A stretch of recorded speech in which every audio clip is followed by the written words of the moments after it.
pas anticipé. Quand la réalité l'a enfin rattrapée, elle a supplié pour une seconde chance. Voici mon histoire. Moi, Mathieu, 29 ans, j'étais assis dans ma voiture devant la brasserie, observant à travers la vitre ma fiancée Chloé, 27 ans, qui riait aux éclats avec ses copines. Elle ne se contentait pas de rire, elle pointait du doigt son téléphone en montrant mon SMS où je lui demandais où elle était, alors qu'elle avait déjà 1h40 de retard pour notre dîner d'anniversaire de rencontre. Ce n'était pas nouveau. 3 ans ensemble, 1 an de fiançailles, et le respect était devenu une option pour elle. Mais ce soir c'était différent. Mon téléphone a vibré. Chloé a arrêté d'envoyer des textos. Elle qui est d'habitude si collante, elle était en train de prendre des verres avec les filles et m'avait dit ce matin qu'elle n'avait peut-être pas reçu de message de ma part. J'ai vérifié 3 fois. Je suis entré dans le restaurant. Sa table s'est tue en me voyant. J'ai dit, tu as raté notre dîner d'anniversaire. Elle a levé les yeux au ciel en soupirant, ne sois pas dramatique, Mathieu. On peut littéralement manger dehors n'importe quel soir. Son amie Léa a ricané, quelqu'un va dormir sur le canapé. Il s'en remettra, il le fait toujours. Chloé s'est tournée vers moi, bébé, tu m'affiches devant tout le monde. Rentre à la maison, je te rejoins plus tard. Moi j'ai insisté, on doit parler, maintenant. Elle a lâché un, oh mon Dieu, c'est bon, avant de dire à ses amis, vous voyez ce que je dois supporter? Une fois dehors, elle a croisé les bras en demandant, c'est quoi ton problème? C'est juste un dîner. J'ai répondu, ce n'est pas juste un dîner. C'est notre anniversaire. C'est toi qui as 2 heures de retard. C'est toi qui en ris avec tes amis. Elle a répliqué, tu es tellement sensible. C'est pour ça que j'ai besoin d'air parfois. Tu m'étouffes. J'ai dit, c'est fini, Chloé. Cette relation est terminée. Son attitude a radicalement changé, ses yeux se sont plissés, tu n'es pas sérieux. J'ai affirmé, totalement sérieux. Je déménage mes affaires ce week-end. Elle s'est approchée, la voix basse et menaçante, tu le regretteras si jamais tu pars. Tu n'as aucune idée de ce que tu gâches. Personne d'autre ne te supportera comme je le fais. Tu reviendras en rampant et il se peut que je ne te reprenne pas. J'ai dit, on verra bien. Elle a demandé ce que ça voulait dire, j'ai répété, ça veut dire ce que ça veut dire. Profite bien de tes verres. Je l'ai laissée là. Elle ne savait pas que j'avais déjà tout organisé. Voyez-vous, Chloé vivait dans mon appartement à Lyon, son nom n'était pas sur le bail, elle s'était installée progressivement. Elle ne payait aucun loyer parce qu'elle était censée économiser pour notre futur. Ses affaires avaient envahi tout l'espace. Mon coin gaming avait été relégué dans un recoin sombre, mon bureau était devenu son dressing. Ma vie s'était compressée pour lui faire de la place. Elle ne savait pas non plus que j'avais accepté une offre d'emploi à Bordeaux. Un poste en télétravail avec quelques visites au bureau. Je préparais cela depuis des semaines alors que son manque de respect s'intensifiait. Ce dîner d'anniversaire était ma dernière tentative pour voir s'il restait quelque chose à sauver. J'ai eu ma réponse ce soir-là. Elle est rentrée à 3 heures du matin, essayant de se glisser dans le lit comme si de rien n'était. Elle a chuchoté, bébé, tu dors? Je suis désolé pour tout à l'heure, laisse-moi me rattraper. J'ai fait semblant de dormir. Elle s'excusait souvent comme ça, juste des mots, jamais de changement. Le lendemain matin, vendredi, elle agissait comme si tout allait bien. Elle a préparé le petit déjeuner en fredonnant, m'a embrassé sur la joue et a demandé, alors, à quelle heure notre dîner de rattrapage ce soir? J'ai répondu, il n'y en a pas. Je t'ai dit que c'était fini.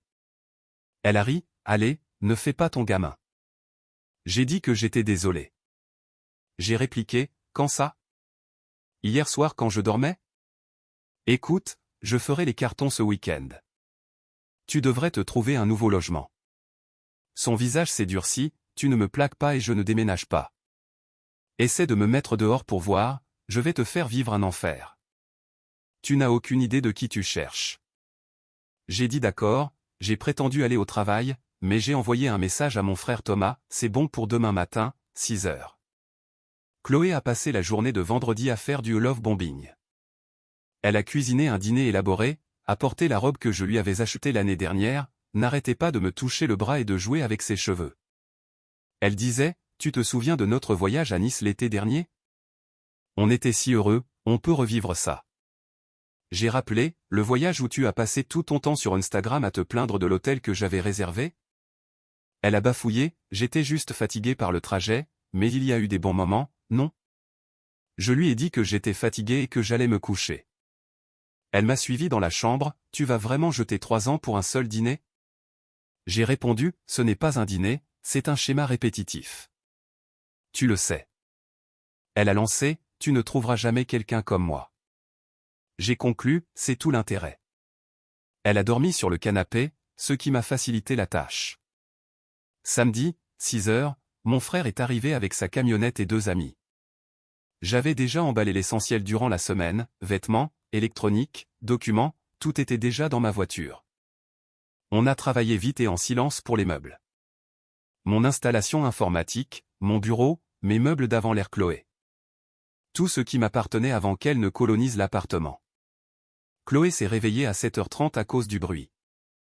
Elle est sortie en pyjama, hébétée, mais Mathieu, qu'est-ce que tu fais? J'ai dit, je déménage. Elle a crié, tu ne peux pas, c'est chez moi aussi. J'ai rétorqué, c'est mon appartement, mon nom est sur le bail. Tu n'es qu'une invitée. Elle a essayé de bloquer la porte, arrêtez, on doit discuter. Mon frère a dit poliment, madame, s'il vous plaît, poussez-vous. Elle a hurlé, ne m'appelez pas madame. Mathieu, dis-leur d'arrêter. J'ai dit, on a presque fini. Tu devrais t'habiller. Elle est retournée à l'intérieur, je l'entendais hurler au téléphone, sûrement sa mère ou Léa. À 9h, tout était chargé.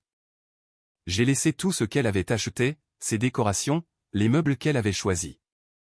L'appartement semblait bizarre sans mes affaires, comme un décor de théâtre à moitié vide. Elle est revenue, habillée et frénétique, où est-ce que tu vas d'abord? Tu n'as pas les moyens d'un autre appart, tu as besoin de moi. J'ai répondu, j'ai un nouveau job à Bordeaux, je commence lundi. Elle est restée bouche bée, Bordeaux? Quand est-ce que tu comptais me le dire? J'ai dit, je ne comptais pas, on est séparés, tu te souviens? Elle a crié, c'est de la folie. Tu as tout planifié en faisant semblant que tout allait bien. J'ai rétorqué, comme quand tu prévoyais de sécher notre anniversaire en faisant semblant de m'aimer. Elle a littéralement tapé du pied, c'est différent. J'ai juste perdu la notion du temps. Tu fais une énorme erreur. Quand ce boulot ratera, quand tu seras seul dans un studio miteux, ne viens pas pleurer. J'ai dit, je ne viendrai pas. Je lui ai tendu une enveloppe, le bail finit dans 2 mois.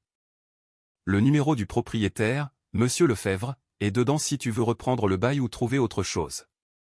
Ce n'est plus mon problème. Premier acte, 2 semaines plus tard. Le sentiment de supériorité de Chloé a vite dérapé. Ma première semaine à Bordeaux était géniale, meilleur salaire, équipe sympa, respect mutuel. J'ai trouvé un bel appartement à 20 minutes du bureau. Simple, propre, à moi. Puis Chloé a trouvé mon LinkedIn. Les messages ont commencé de façon pro, j'espère que tu vas bien, j'ai pensé à nous.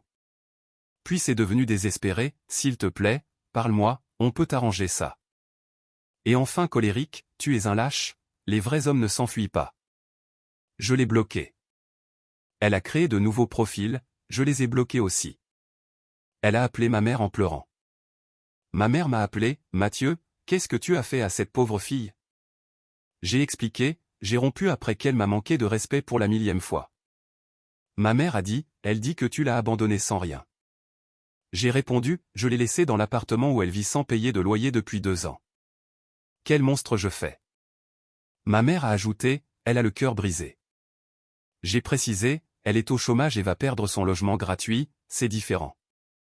J'avais oublié de mentionner que Chloé avait quitté son job de serveuse il y a 6 mois pour se concentrer sur l'organisation du mariage, sauf qu'on n'avait ni date ni plan.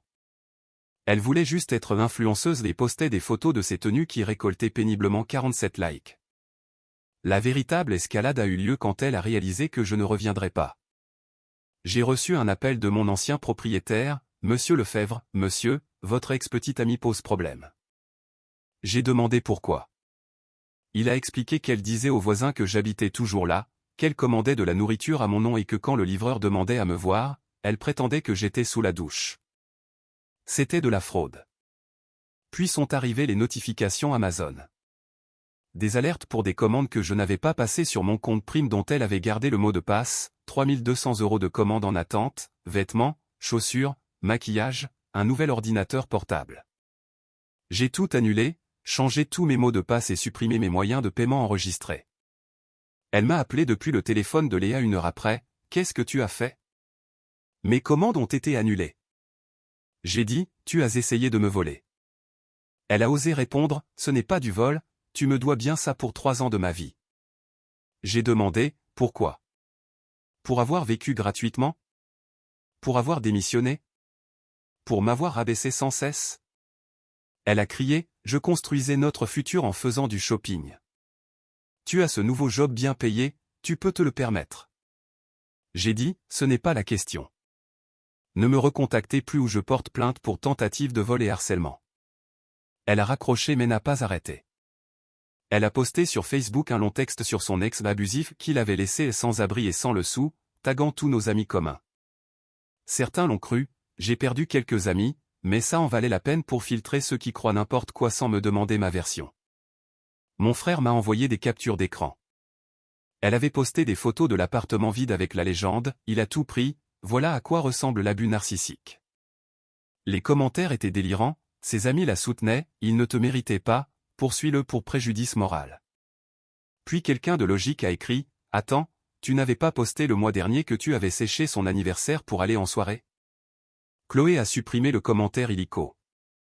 Mais la réalité la rattrapait, elle avait 6 semaines pour partir, pas de job, pas d'économie car elle avait tout dépensé en fringues et en sorties. Sa mère m'a appelé ensuite, « Mathieu, on peut parler de Chloé ?» J'ai dit non. Elle a insisté, elle a fait des erreurs mais elle t'aime. J'ai répondu, elle aime ce que je lui offrais. Elle a demandé si je pouvais aider pour quelques mois de loyer. J'ai dit, demandez-lui ce qu'elle a fait de la bague de fiançailles. Silence. On savait tous les deux qu'elle l'avait revendue en cachette il y a des mois pour s'acheter un sac à main. J'ai raccroché et bloqué le numéro. Puis j'ai reçu une alerte de ma banque, quelqu'un essayait de souscrire un crédit à la consommation en mon nom. Pas besoin de deviner qui. J'ai fait une déclaration de fraude et gelé mes comptes. Deuxième acte, 1 mois plus tard. L'explosion finale a été spectaculaire. La 3e semaine, Chloé a compris que je ne viendrais pas la sauver. Elle a tenté une nouvelle stratégie avec nos amis. Alex, un pote de la fac, m'a écrit, « Mec, Chloé m'a contacté, elle dit qu'il y a eu un malentendu. Elle a l'air désolée. » J'ai répondu, « Elle a tenté de me voler 3200 €, ce n'est pas un malentendu. » Il était choqué, « Quoi ? Elle m'a dit que tu faisais de l'abus financier en lui coupant les vivres. » Elle a demandé 500 € à tout le monde pour des urgences. Elle avait fait le tour de tous nos amis avec des histoires différentes, elle a dit à Sarah que je l'avais jeté dehors sans préavis, à Julien que j'avais volé sa voiture, elle n'en a jamais eu, à Mike que j'avais vidé notre compte commun, qu'on n'a jamais eu. La plupart ont vu clair dans son jeu. Puis elle a tenté le tout pour le tout, elle s'est pointée à mon nouveau boulot à Bordeaux. Elle a conduit 6 heures pour me tendre une embuscade. La sécurité m'a appelé, « Monsieur, une femme à l'accueil prétend être votre épouse, elle dit que c'est une urgence. » Je suis descendu et j'ai trouvé Chloé en plein mélodrame, larmes aux yeux, « Mathieu. Dieu merci, j'étais si inquiète. » J'ai dit à la sécurité, « Je ne connais pas cette femme. » Elle a crié, « Mathieu, arrête tes bêtises. Dis-leur qui je suis. » J'ai répondu calmement, « C'est mon ex-petite amie à qui je n'ai pas parlé depuis 1 mois. Elle n'a aucune raison d'être ici. » La sécurité l'a raccompagnée vers la sortie pendant qu'elle hurlait, « Tu ne peux pas te cacher derrière eux éternellement. Tu me dois une explication. » J'ai répondu, « Je ne te dois rien. » Les RH m'ont convoqué, j'ai montré les preuves du harcèlement et ils ont pris ça très au sérieux. Sa photo a été affichée à tous les postes de garde. J'ai demandé une ordonnance de protection. Avec les tentatives de fraude, le harcèlement téléphonique et l'intrusion au travail, le juge a accepté immédiatement. Pendant ce temps, elle a reçu son avis d'expulsion de Lyon. Le propriétaire m'a envoyé un message, « Votre ex est incroyable, elle m'a dit que vous continueriez à payer son loyer. » Je lui ai demandé combien elle avait d'abonnés quand elle a proposé de faire de la pub pour mon immeuble en échange du loyer. Quand elle a dit 2000, j'ai ri et elle m'a traité de vieux qui n'y connaît rien au marketing. Elle a reçu l'ordonnance de protection et l'avis d'expulsion la même semaine. Son amie Léa m'a appelé, tu es diabolique, Chloé est à la rue à cause de toi. J'ai répondu, elle est à la rue parce qu'elle a démissionné, tout dépensé et tenté de frauder. Léa a dit qu'elle l'hébergeait sur son canapé. J'ai dit, bonne chance, demande-lui de participer aux courses et on en reparle dans 2 semaines. J'avais tort, ça a pris 10 jours. Épilogue, 2 mois plus tard. L'effondrement total était presque triste. Léa a craqué au bout de 10 jours car Chloé mangeait tout sans rien racheter, utilisait son maquillage de luxe et invitait des types de Tinder à 3 heures du matin sans demander. Léa m'a envoyé un message d'excuse, je comprends maintenant, elle est impossible. Chloé a rebondi de canapé en canapé, chaque amie apprenant à ses dépens pourquoi je l'avais quittée. Elle a fini par violer l'ordonnance de protection en créant un faux compte Instagram pour m'écrire « Je vis ma meilleure vie sans toi, je viens de signer un contrat de mannequinat ». C'était une arnaque pyramidale pour vendre du thé minceur où elle avait dû payer 500 € de stock. J'ai envoyé la capture à mon avocat. Retour au tribunal. Le juge n'a pas apprécié. Elle a fait une crise de nerfs en plein tribunal en disant que je ruinais sa vie. Le juge lui a rappelé que c'est elle qui m'avait contacté. Résultat, 50 heures de travaux d'intérêt général et un avertissement de prison ferme à la prochaine incartade. Elle a fini par retourner vivre chez ses parents à l'autre bout de la France. Aux dernières nouvelles, elle travaille à mi-temps dans une boutique de centre commercial, vit dans sa chambre d'enfant et raconte à qui veut l'entendre que j'ai manipulé le système contre elle. Sa mère m'a envoyé un dernier message avant que je ne la bloque, j'espère que tu es content d'avoir brisé ma fille. J'ai répondu, non, Chloé s'est brisée toute seule, j'ai juste arrêté de la rattraper. De mon côté, je m'épanouis. J'adore mon boulot, j'ai des amis qui respectent les limites et je sors avec quelqu'un qui arrive réellement à l'heure au rendez-vous. C'est fou comme la vie devient paisible quand on retire les personnes toxiques. Parfois je repense à sa menace, tu le regretteras si jamais tu pars. Elle avait tort. Mon seul regret est de ne pas être parti plus tôt.